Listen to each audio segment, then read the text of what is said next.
¿Sabías que la reparación de crédito no es la solución principal para todas las personas?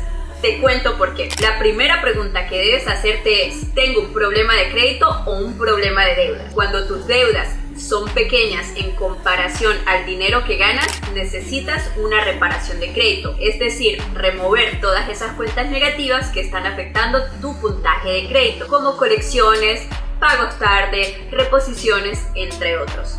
Ahora, ¿qué pasa si tienes una deuda extremadamente grande en comparación con el dinero que ganas? Una alternativa puede ser irte a bancarrota, pero generalmente tiene más consecuencias legales y no todas las personas califican. Así que si tienes un problema de crédito, puedes escribirnos y agendar una consulta totalmente gratuita.